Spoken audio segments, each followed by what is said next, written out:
Hello everyone! The All Saints Wake is here, it being the spookiest of seasons.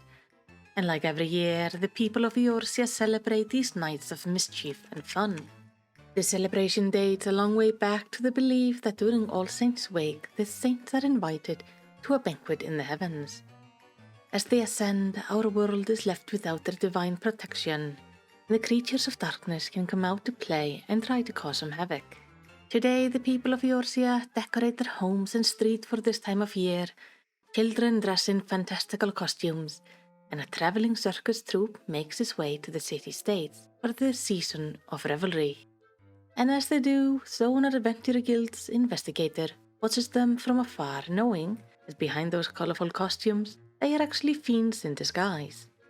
But as they have no intention to harm the people of Eorzea, he is content to watch for now, until this year, where the troupe seems surprisingly absent, and instead the rumor of a red-nosed fella inviting people to a banquet circulates around Gridania. This is the moment we enter, as the warrior of light, seeking to enjoy the colorful festival. We do speak to the investigator, and he tells us about somebody referred to as Scarlet Nose. This clown or a jester-like figure is inviting people to a banquet, but also knows to avoid the investigator and seems to hold some stipulation to his invitation. The main one being that people are not to tell anyone. Now we do recognize that this did not seem to have worked, because clearly the rumor is spreading around, so someone must have talked. With our interest piqued, we head to investigate the strange figure and perhaps get an invitation of our own. Walking around Gridania, we come across several locals who indeed have been invited to the banquet, each one telling us that they are not allowed to tell us anything before telling us pretty much everything. Their stories are all the same. They were approached by a scarlet-nosed jester who invited them to a banquet with some others of his new friends. A banquet where he plans to share his food, toys, treats and riches with his new friends. Each invitee seemed to have been given the offer that might most interest them. And these guests do range in age from a child to elderly, making this a rather diverse group for such an outing. We report this back to the investigator, who agrees that this sounds rather off. There is something simply not right about this figure, but the Scarlet Nose has so far expertly avoided the investigator, so perhaps it's time someone else pokes around, and our tiny self is a rather harmless looking target. So, with most reporting they saw him by the river, we head down below the leatherworking guild and wait while the investigator watches from afar. And it doesn't take long for the Scarlet Nose to appear, a peculiar figure indeed, who introduces himself as Papa Gruff, a mere humble clown. And now, to commemorate our new friendship, we are invited to join him at his humble abode for a feast. And truly, we have not lived until we've been to one of his banquets. But there is a catch. We are not to tell anyone about this.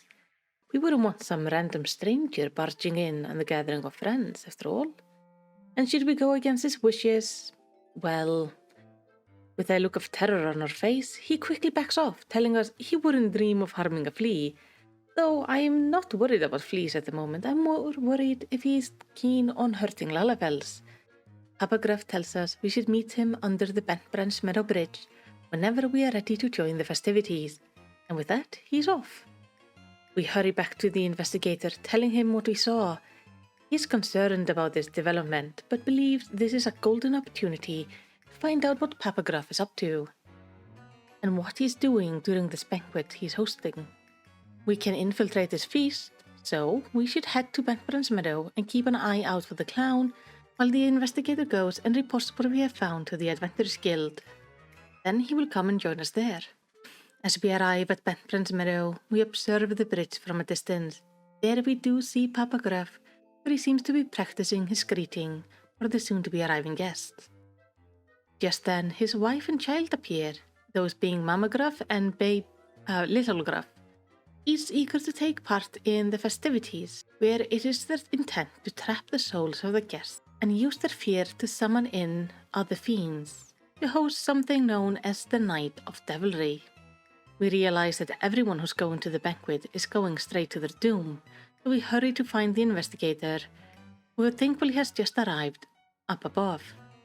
And with him is another fellow from the guild named Mark. Mark is an experienced specialist in the matter of the occult. He is here to assist us in apprehending Papagruff and stopping the Night of Devilry. He tells us that Papagruff, or Scarlet Nose as we know him originally as, is actually the Doomsday Clown, a fiend of note and danger. It is said whoever enters his domain will never return, supposedly meeting their end there. And it seems his way to getting people to enter it right now is to offer them invitation to a feast. To stop this, we must enter the domain ourselves. But that would doom us, would it not? Or normally at least it would. Mark believes he might have something to help us, a set of experimental artifacts he has created for protection. They are new and untested, so they might not work, but they are our only chance. The first is a fiendish lantern, a lantern that shines a light in a wavelength the voids and detest, making it an effective weapon against whatever awaits us on the other side. The second is some warding holy water which serves a dual purpose. For us, it should protect us from our soul being stolen. The second purpose is that if we find any lost souls in the clown's domain, we can use the holy water to help them get their souls back to their own bodies. So with these experimental tools, we had to face the current danger as we face any danger through our life as a warrior of light, with unwavering determination and the hope that everything will work out. And one last thing before we go. The investigator mentioned that everyone who has been invited seems to be getting these pumpkin-shaped cookies.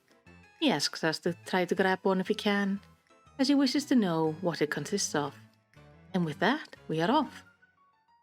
We had to speak to Papagruff, who invites us to his home, and we are pulled into his domain, a twisted dungeon full of colourful decoration, of pumpkins, footprints, and filled with hostile fiends and lost souls. We travel through, saving all those we can, and banishing the hostile fiends as we go. There, we meet with Papagruff's family. First we meet Little Gruff, who seems to only wish for friends and someone to play with. So we take part in his game, and when he is happy with our playtime, he lets us progress onward. Next we meet with Mama Gruff, who only wants to feed us. He has made a mighty feast, which will make our souls strong and plump and nice for the harvest to come. So we eat our fill, making her happy, and with that, she allows us to progress. Finally, we face against Papagruff, who plans to harvest our soul. We play his games, banishing the fiends and rescuing the souls till the end he is defeated, ending with him exploding into colourful confetti in front of our eyes, giving us the chance to leave with the requested pumpkin-shaped cookie in hand. We return to Gridania, finding out that the yearly circus has arrived, or one of their vendors at least. It turns out this cookie is something they want, a currency for this year's festival of wares. We report our finding to the investigator, who tells us Papagruff is still on the move, trying to invite others to his banquet, and even with the warning they seem determined to go anyway. And it is true, we can see Papagruff, Mama Gruff and Little Gruff talking about their ongoing plan of getting more souls to join them. So yet again we are recruited to assist with saving these idiots for the course of the festival, as when the Saints return from the heavens, the fiends will have to leave, and once more Eorzea will be saved from these twisted clowns. At least till next year, when again our world stands without a defense for the festival of All Saints' wake. I hope you enjoyed this retelling of this year's festival event. I'm always trying to improve my storytelling and make these lore videos both informative and entertaining. If you like this type of content, remember to comment, like and subscribe, both so you get notified of future videos, and to tell YouTube this is a good content to watch. I hope you have a lovely day and a spooky All Saints wake.